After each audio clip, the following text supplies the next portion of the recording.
tubig, lupa, hangin, kagubatan. Sagana ang ating bayan sa likas na yaman, biyayang kaloob ng kalikasan.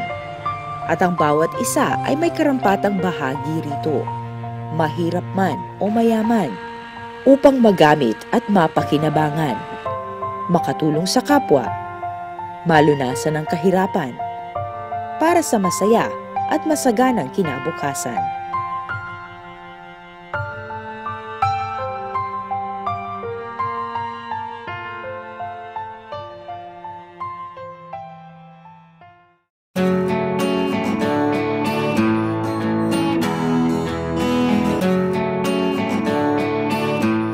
Ang patas na pamamahagi ng lupang pag-aari ng pamahalaan ang susi sa paglutas ng kahirapan at pag-angat ng antas ng kabuhayan ng mga kababayan nating mahirap at walang lupa. Tinaguri ang Alienable and Disposable Lands o AND, ang mga lupang ito na sakahan at residensyal ay pinatituluhan at ipinamamahagi ng pamahalaan sa pamamagitan ng Department of Environment and Natural Resources o DENR. Bagamat ang mga hukuman ay nabigyan din ng karapatang magpatitulo ng lupang AND ayon sa batas. Tinutugunan ng Land Distribution Program ang usaping social equity at wealth distribution o ang makatarungan at pantay-pantay na pamamahagi sa mga biyaya at yamang kaloob ng kalikasan. Upang ang bawat isa, mahirap o mayaman, ay makinabang sa yaman ng bansa. At mapalakas at maibalik ang kapangyarihan sa tao o people empowerment. Dahil ang lupa ay hindi lamang tirahan, kundi sandigan ng kabuhayan sa pagsasaka, kalakalan at ekonomiya. Ako ay nasisiyahan at ito ay nakatanggap na ako nito. 1960 nandyan na kami.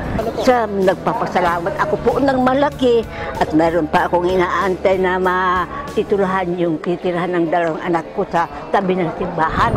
Napakasaya ko nga po na natanggap ko na po itong titulo.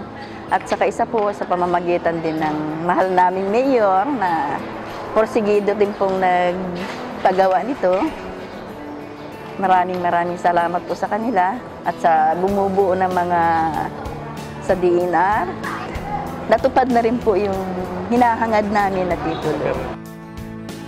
Ang buwis na binabayaran ng bawat nagmamay-ari ng lupa ay karagdagang yamang pumapasok sa kaban ng bayan at nagagamit upang palakasin at palawakin ang serbisyong pampubliko sa edukasyon at kalusugan, pabahay, transportasyon, at iba pa.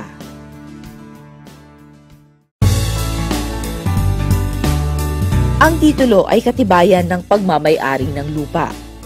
Mahalaga na wasto ang proseso ng pagpapatitulo ng lupa upang ito ay maging matibay na sandigan ng karapatan at pagmamay-ari. Paano nga ba napapatituluhan ang lupang A&D? Nagsisimula ang pagpapatitulo ng lupang A&D sa Land Survey. Isusumite ang request for Public Land Survey at Patent Processing and Issuance sa kinauukulang Community Environment and Natural Resources Office o CENRO na may jurisdiction sa lupang ina-applyan. Matapos ma-certify ng CENRO na ang lupa ay A&D, susukatin ng geodetic engineer na inatasan ng DENR ang lupa na ina-applyan at lalagyan ng buhon o palatandaan ng hangganan. Isang land inspector naman ang mangangalap ng impormasyon sa naturang lugar upang malaman ang kasaysayan ng pagmamay-ari sa lupang ina-applyan. Sasangguni siya sa allocation book ng DENR at makikipag-ugnayan sa Land Registration Authority o LRA liaison officer upang masiguro na ang lupa ay hindi pa napaloob sa isang public land application at hindi pa nasakop ng decree or registration proceedings. Makikipag-ugnayan din siya sa mga hukuman upang malaman kung ang lupa ay hindi napapaloob sa usaping legal o kaso ng land conflict. Kung nais ng aplikante na ibukod o hati-hatiin sa mother lot ang lupa, ang survey party ng Senro ay magsasagawa ng paghahati o segregation survey. Ang mother lot ay isang malaking parsela ng lupa na pwedeng hati-hatiin sa mas maliliit na lote. Ipapadala ang survey plan at iba pang dokumento sa Survey Division ng Land Management Services o LMS ng DENR Regional Office para sa projection, verification at approval ng survey. Pag napagtibay na, bibigyan ng LMS ng kopyang blueprints at approved plan ang Senro at Penro. Kung kumpleto ang mga dokumento, ipoproseso ng Senro ang patent ng lupa base sa isinumiting public land application sa loob ng 120 days kung ito ay residential free patent at 26 days naman kung ito ay agricultural free patent. Aaprubahan ng Provincial Environment and Natural Resources Office o PENRO ang residential free patent. Gayon din ang agricultural free patent na hindi lalagpas sa 5 ektarya. Aaprubahan naman ng Regional Executive Director o RED kung ang agriculture free patent ay hihigit sa 5 ektarya. Ano ang agricultural free patent? Ito ang titulong pinamamahagi ng DENR sa mga taong nagnanais magmay-ari ng lupang sakahan o agricultural lands. Sino ang pwedeng mag-apply? Maaaring mag-apply ang Pilipinong natural-born na aktwal na nagbubungkal o lumilinang sa lupang ina-applyan regardless of age. Anong lupa ang pwedeng applyan? Mga lupang sakahan o agricultural land lamang ang pwedeng applyan. May kondisyon ba sa agricultural free patent? Kinakailangan na ang nag-apply ay 30 taong gulang na o higit pa na naninirahan sa lupang sakahan at nagbabayad ng kaukulang buwis o amilyar. Gaano kalaki ang lupang ipinagkakaloob sa agricultural free patent? Maaaring mag-apply ng hanggang 12 ektaryang lupang sakahan ayon sa saligang batas. Ano ang residential free patent?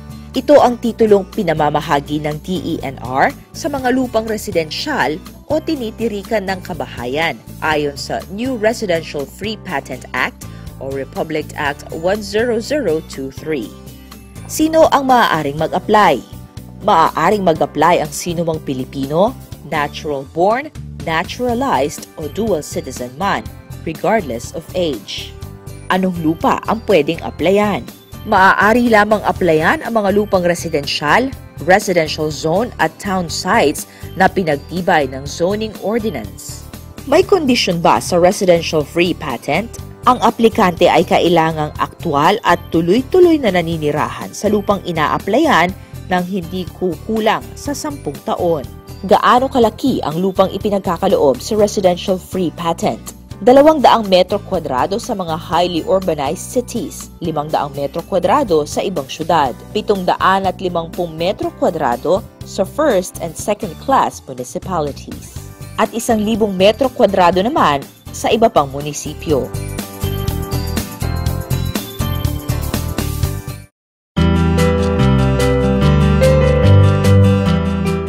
Malaki ang ginagampanan ng mga lokal na pamahalaan para mapabilis ang pagpapatitulo at pamamahagi ng mga alienable and disposable lands sa kanilang nasasakupan. Inilunsad ng DENR ang programang LGU-led titling upang mas palawigin pa at palakasin ang pagsasamahan at kooperasyon ng DENR at lokal na pamahalaan tungo rito. Sa ilalim ng DENR Administrative Order No. 2011-06, ini-integrate ang land titling sa mga gawain ng lokal na pamahalaan sa pamamagitan ng paglagda sa isang Memorandum of Partnership Agreement o MOPA.